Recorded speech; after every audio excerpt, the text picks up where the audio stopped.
6:34. Maaga pa naman. But it's time to get up.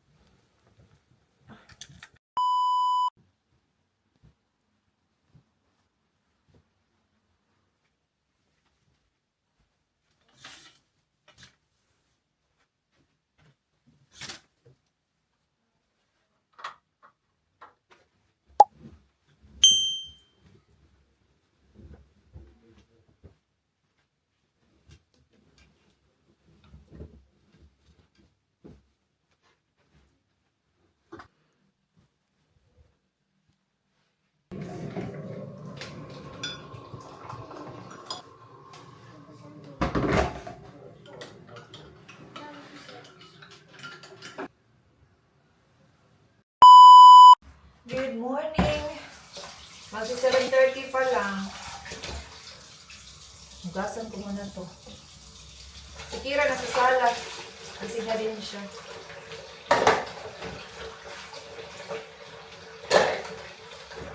Maganda yung panahon today. May work ako mamaya. Wala akong work sa card shop this week kasi naka-holiday ako kasi nga half term. Ano lang ako sa akin yan ng fish and chips kaya madali lang naman doon. 2.5 lang naman. Tapos bukas meron akong driving ng 8:30.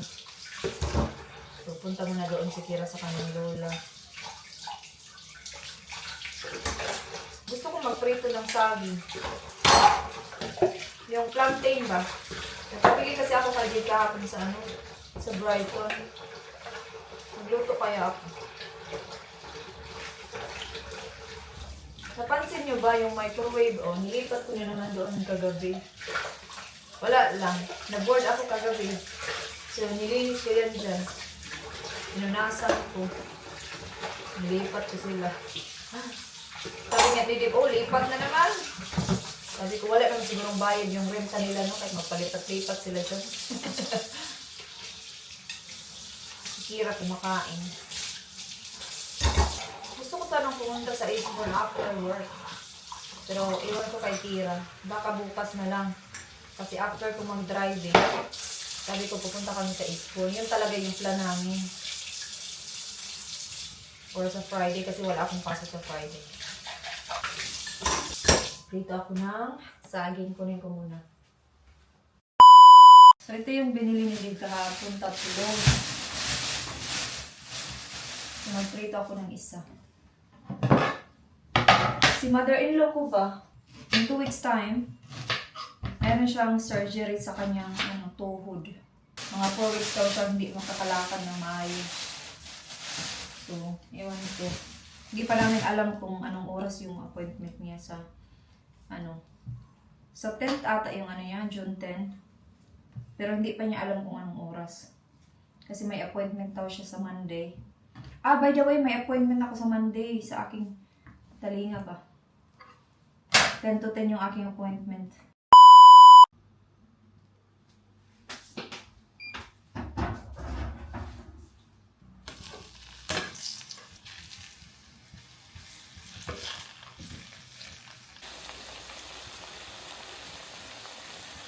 Ito na siya. Kain tayo, mainit pa. Nag-una ko ng washing yung mga decolor. So yan, mag-vlog na ako mamaya pag nag-ready na ako or on the way na ako sa work. Hopefully, hindi ulang today. So today I'm making my bracelet. I have all of this elastic.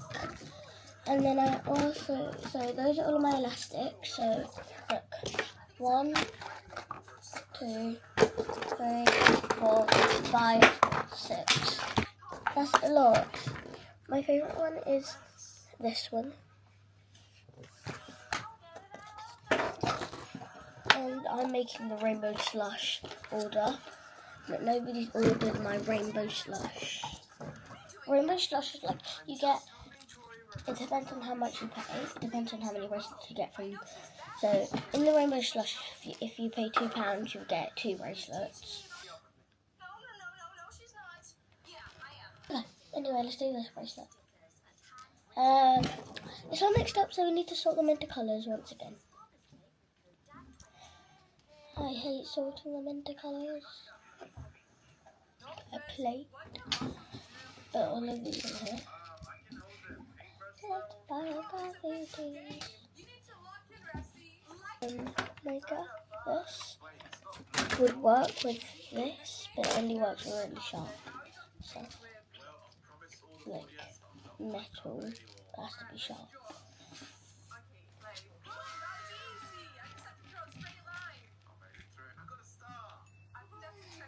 So, if you want to order a rainbow slush, that's the colours of rainbow slush with a star or a square. Mom! Na ako sa work. 11:15 na. Mahangin na naman. Pero okay lang mahangin basta hindi lang ulan. Tapos after work, mamaya pupunta ako sa Co-op. Kailangan kong bumili ng tinapay kasi paubos na yung tinapay. Wala nang pang toast si Kira. Para maiba naman, hindi lang Morrison.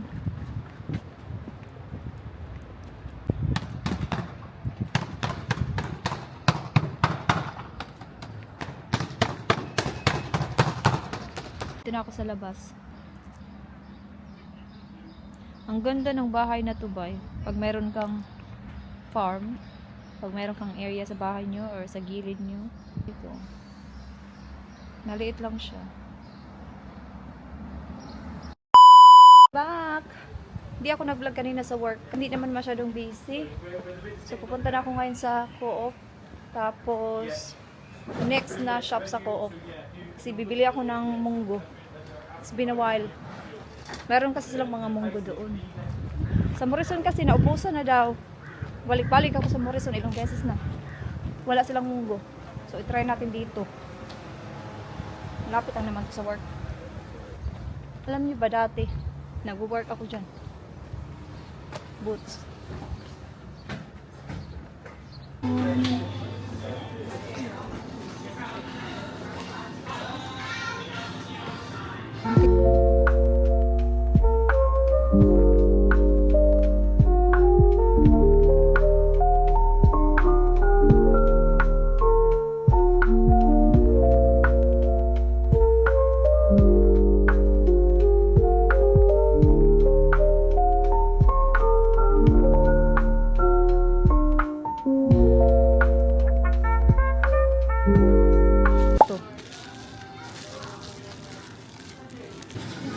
This is crazy.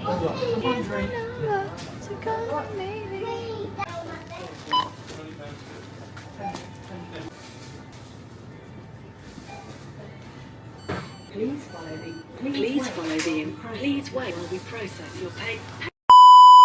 Tayo dito. Bili ng munggo.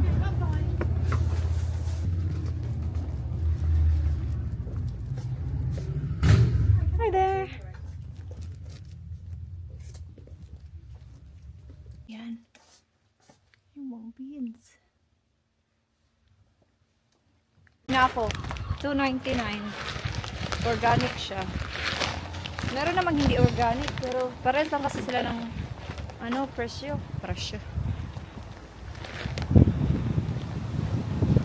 So anyway, I'm on the way home para makapag-chill. Si Kira, uwi na yun mga let us say 20 minutes maybe. Ihatid yun ng lola or lolo niya. Tapos, I don't know kung gusto niya mag-park. Pero mahangin kasi, I don't know. Baka lang kami, maglaro lang. Bracelet, ganun. Ngayon ko sa kanya, tanungin ko siya kung anong gusto niya.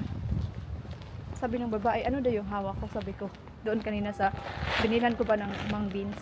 Sabi niya, ano daw yung hawak ko? Sabi ko, camera. Hindi niya kasi alam. Pero hindi ako nag-vlog. Gusto niya lang malaman kung ano daw yan. Sabi ko, camera. Kasi sabi niya, maliit. Parang, it's really good daw kasi hindi halata. Mag-vlog na lang ako pag nasa bahay na ako. Bye!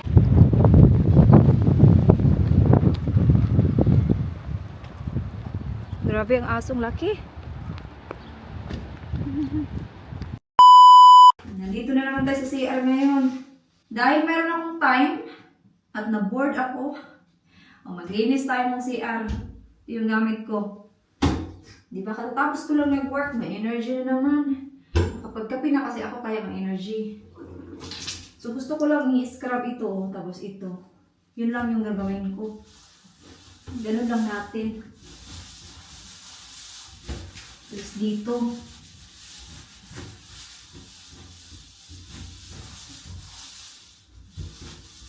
Pag mag-board ako ba, maglinis talaga ako.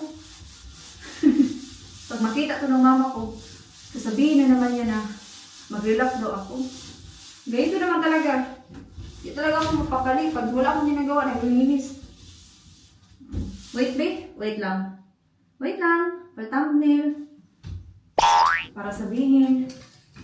Ganyan. For the thumbnail. For the thumbnail. Ganyan.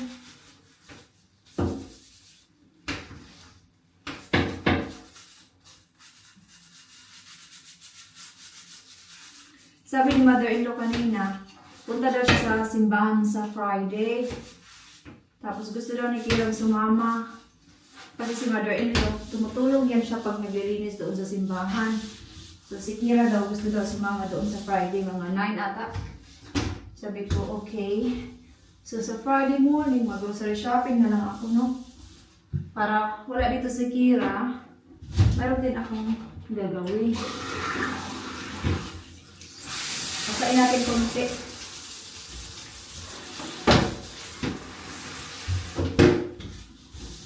Hindi mo na ako magsalita para matapos. Kaya pag nagsalita ako, hindi tayo matapos. Bukas pa tayo matapos.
So, yun lang yung ginawa ko para lang ba hindi masyadong blurry dito. So, i-describe ko lang siya.